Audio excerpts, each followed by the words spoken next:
તો ફેમિલી આપણે છે ને અત્યારે મંદિરની અંદર બેસી ગયા છે, અહીંયા બેઠા છે. સીન તમે જો એકવાર તમે આવો એટલે તમારું અરમાન ખુશ થઈ જાય.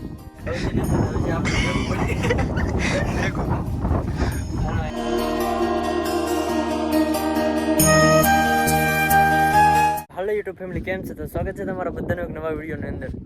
તો બધાને મારા તરફથી જય માતાજી ને જય દ્વારકાધીશ.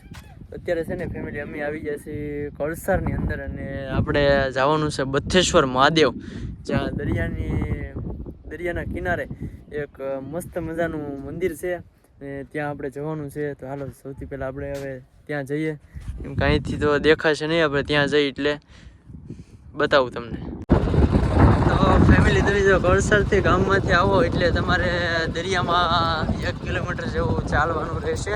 હલો ફેમિલી, આપણે ફાઇનલી પહોંચી ગયા છીએ બથેશ્વર. પાછળ જે બતાવી રહ્યું છે બથેશ્વર મંદિર છે. જુઓ, વાહ, આનું સીન તો તમે જુઓ એકવાર, સમુદ્રના કિનારે જુઓ. એટલે અહીંયા છે ને, અહીંયા જે આ વિસ્તાર છે ને બધો આ બધો પીણાથી છે, પીણાનો. અને આ જે વિસ્તાર છે જે કાદી જે પથ્થર કહેવાય, એટલામાં પથ્થર જેટલું મંદિર છે કે આ મંદિરની જગ્યા જેટલી છે ને એટલો પથ્થર છે જુઓ.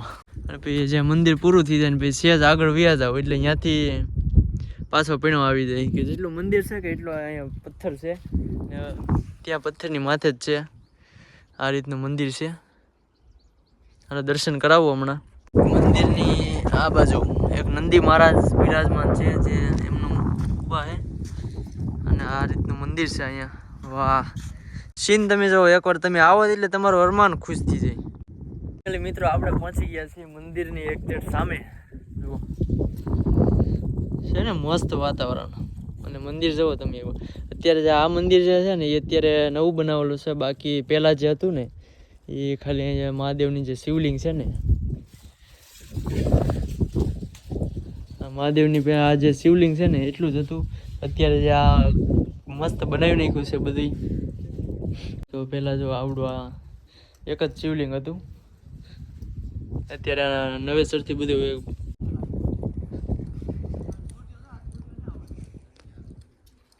તો ફેમિલી આપણે છે ને અત્યારે મંદિરની અંદર બેસી ગયા છે, અહીંયા બેઠા છે નંદી બિરાજમાન છે અને અહીંયા છે આપણે મહાદેવ શિવલિંગ છે મહાદેવનું, શંકર ભગવાનનું. અને શંકર ભગવાનના સાનિધ્યમાં આપણે બેસી ગયા છીએ. અને બથેશ્વર નામ કેમ પડ્યું એ તો આપણને કંઈ ખ્યાલ નથી, પણ આમાં માનવામાં એવું આવે છે કે આ જે શિવલિંગ છે ને એને બથમાં લ્યો અને જો બે હાથ આમ અડી જાય તો તમારી કિસ્મત ખુલી ગયેલી કહેવાય, એટલે તમારા ભાઈ કહેવાય. જો કે બધામાં બસમાં નથી આવતી બધા લોકોને, જેને આવી જાય ને કિસ્મત સારી કહેવાય એમ લોકો વાત કરે છે. તો આપણે જોઈએ, ટ્રાય કરીએ આવી જાય છે કે નહીં. બોલો, હાથમાં આમ આવી જાય તો કિસ્મત વાળા એવું કંઈક કહે છે હવે લોકો. આપણે જોઈએ આપણે હાથમાં આવે છે કે નહીં. તમે ક્યારે ટ્રાય કરી છે? અને જો તમે બથેશ્વર આવો છો તો અહીંયા દરિયા કિનારે જરૂર આવજો. અને અહીંયા વાતાવરણ છે બહુ મસ્ત, અને તમે પણ ટ્રાય કરજો કેમ થાય કેમ નહીં. તો અત્યારે હું તમને બતાવું કે મારે બસમાં આવે છે કે નહીં. તો આવો, આવી જાય કેમ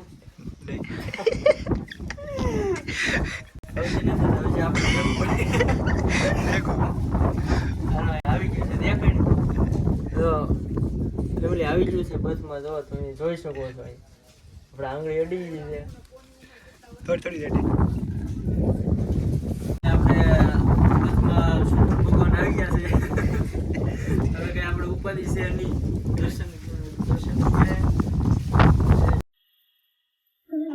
જય જય હો શંકરા આદિદેવ શંકરા, તેરે જાપ કે બિના ચલે ये सांस किस तरह. તો ફેમિલી આપણે મહાદેવના દર્શન કરી લીધા છે. બથેશ્વર મહાદેવ ઘણા બધા આવી જાય છે, ઘણા ખરા બાકી છે. અને જો આ રીતનું કંઈક છે દરિયાની એકદમ કિનારે, અને પાછળ એકદમ જંગલ છે. પાછળ એકદમ જંગલ છે.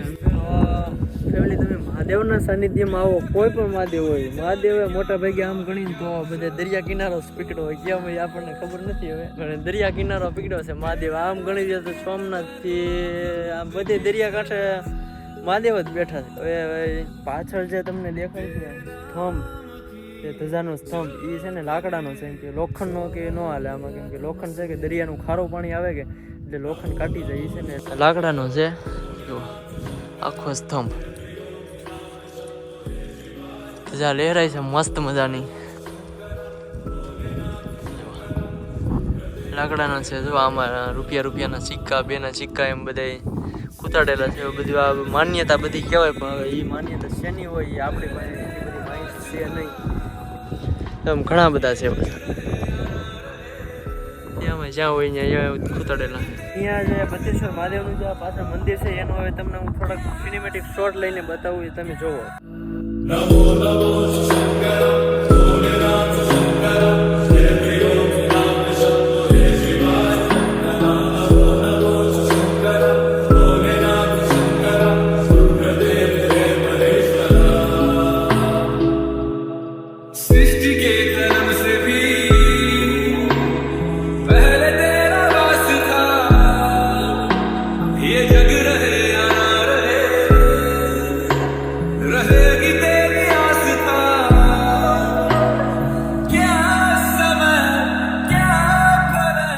ફેમિલી કેવા લાગ્યા સિનેમેટિક શોટ કોમેન્ટમાં જરૂર કહેજો.